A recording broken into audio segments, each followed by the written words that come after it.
Assalamualaikum warahmatullahi wabarakatuh.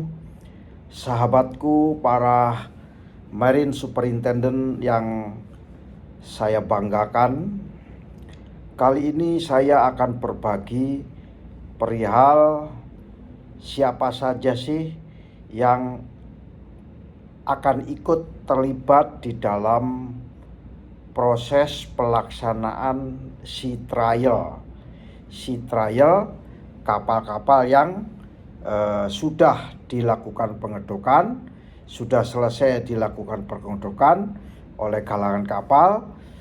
Kemudian kapal tersebut tentunya dilakukan sea trial, atau sea trial itu dikenal dengan percobaan atau uji coba kapal di laut. Nah, timnya siapa saja? Ya, kali ini saya akan berbagi perihal tim daripada sea trial. Kawan-kawan semua, para sahabatku Marine Superintendent, di dalam kita melakukan sea trial, tentunya kita harus menyiapkan orang-orang atau personil-personil yang akan terlibat di dalam sea trial, ya. Personil-personil, orang-orang yang akan terlibat, termasuk kru kapal, ya. Dan tim sea trial ini terdiri dari, biasanya paling inti adalah awak kapal, ya. Awak kapal yang kompeten. Jadi tidak semua awak kapal itu menjadi tim sea trial, ya. Awak kapal ada 25, semuanya jadi tim sea trial, tidak mungkin. Yang menjadi anggota di dalam sea trial dari kru kapal ini adalah awak kapal yang mempunyai kompetensi, ya, mempunyai kompetensi. Biasanya para perwira, ya, perwira dek maupun perwira mesin, ya. Itu kira-kira inti daripada tim sea trial itu, intinya ada di kru kapal, ya. Namun lebih jelasnya, lebih detail yang harus saya sampaikan di sini terkait dengan tim sea trial kapal itu biasanya terdiri dari beberapa anggota, ya. Anggota, ketua, dan anggota, ya. Kayak organisasi ada ketua dan anggota, ya. Anggota, ya, baik anggota mempunyai peran masing-masing. Jadi tidak hanya ikut di kapal, ikut sea trial, ayo ikut sea trial, tapi tidak mempunyai peran. Ya, tim ini harus mempunyai peran dan mempunyai tanggung jawab, ya. Di samping mempunyai peran, mempunyai tanggung jawab. Enggak asal ikut saja di dalam sea trial, ya, sea trial. Sahabatku para Marine Superintendent yang saya banggakan, peran yang mungkin harus ditampilkan, harus disiapkan oleh anggota tim sea trial itu berbagai macam, ya. Saya mulai dari kira-kira orang pertama yang menjadi ketua daripada sea trial atau pemimpin daripada sea trial. Siapa pemimpin dari sea trial ini? Kalau orang luar tidak mungkin, karena sehari-hari kapal ini dioperasikan oleh kru kapal, maka sea trial itu pasti diketuai atau dipimpin, atau pemimpin tim sea trial ini adalah kapten kapal ya. Kapten kapal sebagai pemimpin sea trial bertanggung jawab atas tentunya keselamatan kapal. Tentunya atas keselamatan pelaksanaan sea trial ya. Jadi yang menanggung semua terkait dengan keselamatan kapal dan pelaksanaan daripada uji coba ini dibebankan kepada seorang perwira yang baloknya ini 4 ya, yaitu kapten kapal. Kapten membuat keputusan, semua keputusan-keputusan ada di tangan kapten kapal ya, bukan di tangan galangan kapal, bukan ada di tangan personil OS, bukan di bawah di dalam kendali DPA, tidak. Tetapi keputusan ada di tangan kapten kapal. Biasanya terkait apa? Terkait dengan rute daripada sea trial. Entah itu rute ke sana, atau rute itu ke sana, atau rute antara beberapa arah. Jadi rute, pengambilan keputusan rute itu letaknya di tangan kapten kapal ya, di tangan kapten kapal. Kecepatan kapal, sea trial akan menempuh kecepatan 100%, 95%, 90%. Keputusan diperbolehkannya menjalankan pada kecepatan-kecepatan tertentu letaknya ada di tangan kapten kapal ya. Ada di tangan kapten kapal. Kemudian kapten kapal harus tahu tentang prosedur uji coba. Nah, oleh karena itu saya harapkan kepada para kapten kapal untuk bisa mengikuti training Marine Superintendent ya. Entah diselenggarakan oleh mana, yang penting kapten tahu apa itu prosedur daripada sea trial. Karena pemimpin sea trial ini adalah kapten kapal. Itu yang pertama. Yang kedua, siapa sebenarnya tim sea trial ini? Yaitu perwira dek ya, perwira dek atau perwira navigasi, atau kalau di dalam bahasa Inggris disebut deck officer. Nah, perwira dek ini bertanggung jawab atas aspek navigasi dan pengendalian kapal selama uji coba. Jadi kapten membagi tugas bahwa seluruh aspek navigasi, aspek pengendalian uji coba ini ada di tangan deck officer ya.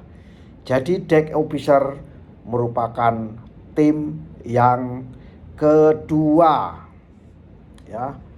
Siapa itu deck officer? Seluruh deck officer bisa menjadi menjadi tim sea trial. Ya, tentunya membagi tugas ya. Ada tugas tentang peralatan navigasi, ada tentang mengatur kursus kapal atau arah kapal ya, atau mengawasi proses navigasi. Itu adalah tugas daripada tim sea trial yang diembankan kepada perwira dek. Yang ketiga adalah perwira mesin ya, perwira mesin atau engineer, baik itu chief engineer maupun second engineer, third engineer, atau pokoknya engineer. Ini kalau di kapal dianggap beliau-beliaunya inilah yang ahli perkara mesin, ya. Dan engineer ini bertanggung jawab atas semua aspek mesin yang ada di dalam kamar mesin, itu menjadi tanggung jawab daripada engineer, ya. KKM dan kawan-kawan. Engineer memeriksa mesin pada saat dilakukan si trial. Kerjaannya dia memeriksa mesin induk. Mesin induknya ada 1 atau 2 atau 3, diperiksa semua. Kemudian mesin bantu juga demikian diperiksa. Sistem bahan bakar dari tangki sampai ke pipa sampai ke penggunaan di mesin, diperiksa semua sistem perpipaannya, ya. Bukannya engineer setelah si trial diam-diam saja. Salah satu pemeriksaannya adalah memeriksa sistem perpipaan, ya, apakah ada yang bocor, ya. Kalau ada yang bocor, perlu dicatat dan dilaporkan untuk dilakukan perbaikan. Termasuk memeriksa sistem kelistrikan kapal. Apakah ada sistem-sistem kelistrikan yang bocor, ya, atau terjadi lampu-lampu navigasi, atau ada peralatan pompa elektromotor yang tidak bisa digerakkan. Termasuk peralatan mesin yang lainnya, ya, baik yang ada di kamar mesin maupun di emergency generator atau winch atau yang lainnya, crane, ya, mesin crane, ya, itu harus diperiksa oleh engineer, ya, engineer atau masinis lah, Pak, yang bahasa kerennya disebut masinis. Itu adalah tim dari kelompok yang ketiga. Ada kelompok yang keempat. Kelompok keempat ini yang saya sebut sebagai awak kapal, ya, awak kapal pelaut. Nah, tadi dibilang tidak semua pelaut ikut, tidak semua kru kapal ikut. Ya, awak kapal yang kompeten, ya, yang kompeten berperan untuk menjalankan uji coba untuk melakukan, mengikuti atau menjalankan perintah kapten, ya. Jadi perintah kapten itu apa, maka dilakukan oleh awak kapal. Jadi yang keempat ini adalah terkait dengan dari sektor awak kapal, tim si trial dari awak kapal. Nah, yang kelima ini, yang kelima itu perusahaan biasanya menunjuk biasanya officer, ya, safety officer, ya, safety officer. Artinya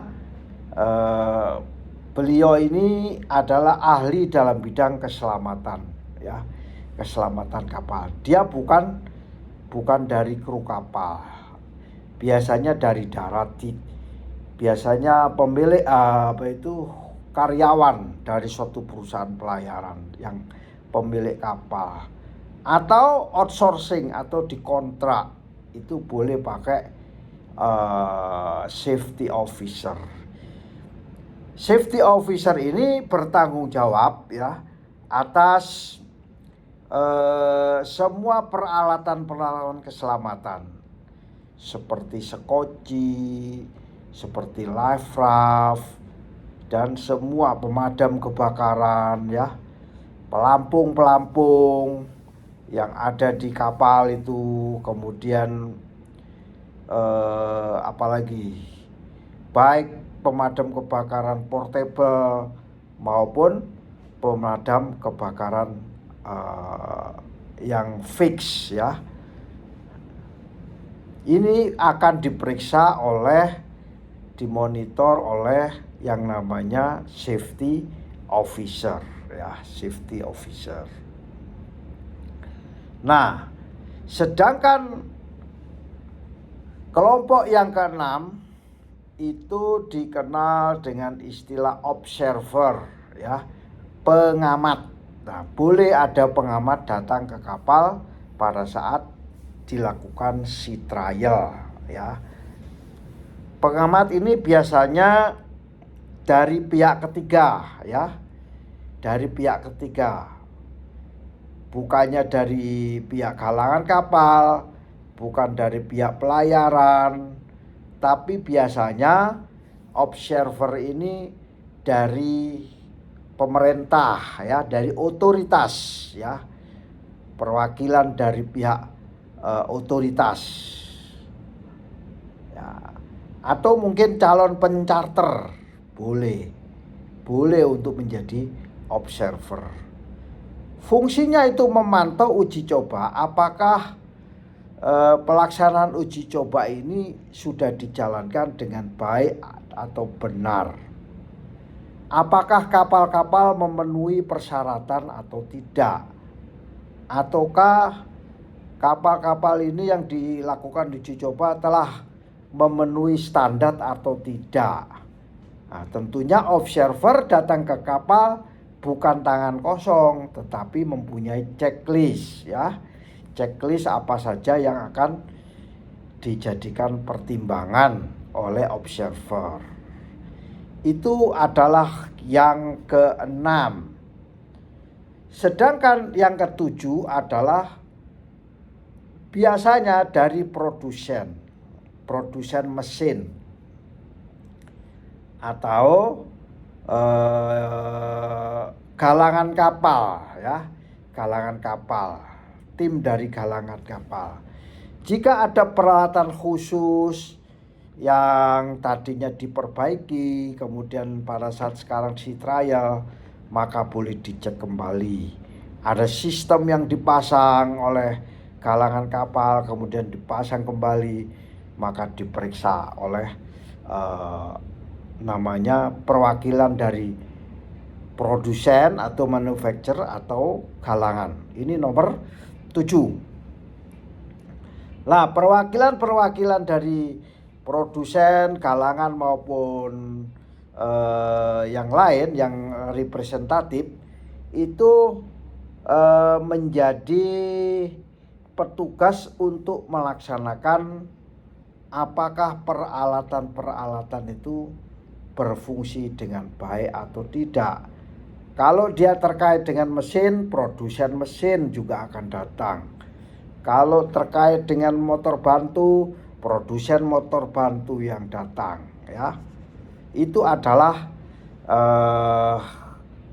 dari tim nomor 7. Tim nomor 8 ada namanya surveyor. Kadang-kadang surveyor yang independen dihadirkan pada saat sea trial, yang mungkin di-hire oleh pihak pemilik kapal ya, untuk mengawasi proses uji coba. Dan biasanya surveyor yang di-hire independen ini itu memverifikasi atas kepatuhan kapal dengan standar-standar keselamatan atau standar-standar aturan yang berlaku ya, baik skala nasional, domestik maupun skala internasional, yaitu memenuhi standar IMO atau kelas atau peraturan regulasi dari pemerintah. Itu adalah tim yang nomor 8 ya. Biasanya 8 ini mereka pemilik kapal mengundang kelas bisa juga. Tapi yang non kelas biasanya. Nah, sekarang tim yang terakhir yaitu namanya pencatat data atau perekam data atau data recorder. Bukan recorder ya, tapi pencatat data. Orang yang memang ditugasi untuk mencatat seluruh data-data yang akan dimasukkan ke dalam dokumen sea trial ya, dokumen sea trial. Nah, pencatat data ini bertanggung jawab untuk mencatat semua data yang dibutuhkan yang relevan dengan uji coba ya. Bukan mencatat sembarang kalir, tidak, tapi mencatat yang relevan dengan uji coba. Misalnya parameter mesin induk ya, mesin induk putarannya, RPM-nya, suhunya, tekanannya, mesin induk, mesin bantu, pompa, elektromotor ya, gearbox, steering tube, semua dicek semua satu persatu. Dan mencatat misalnya kecepatan kapal ya, atau GPS posisi kapal pada lintang bujur berapa, startnya dari mana sampai kemana, dicatat semua, kecepatannya berapa, dan semuanya dicatat itu oleh pencatat data. Itulah kira-kira kawan-kawan semua, sahabatku, para Marine Superintendent. Tim sea trial ini sangat-sangat penting ya, menjadi tumpuan bagi pemilik kapal dan pihak-pihak yang terkait. Sehingga tim sea trial ini harus melakukan komunikasi secara efektif ya. Tidak boleh sendiri-sendiri di kapal, harus melakukan komunikasi dan koordinasi yang efektif. Harus bisa bekerja sama ya, tidak sendiri-sendiri. Mentang-mentang dijadikan tim sea trial akhirnya sendiri-sendiri, nggak ada gunanya. Makanya disebut dengan tim sea trial. Tujuannya apa? Kalau koordinasi efektif, komunikasi, agar uji coba ini berjalan dengan lancar. Kalau tidak ada koordinasi, tidak ada komunikasi, sea trial tidak ada gunanya. Tapi kalau dijalankan dengan baik, komunikasi baik, koordinasi baik, maka akan berjalan dengan lancar, aman, dan menghasilkan data-data yang paling penting, yaitu data yang akurat ya, data yang akurat. Ingat, keselamatan adalah prioritas utama ya.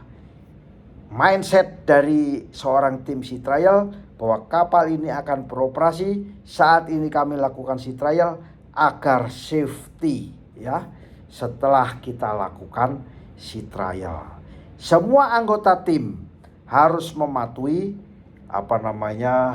peraturan dan pedoman keselamatan. Itulah kira-kira kawan-kawanku, sahabat Marine Superintendent.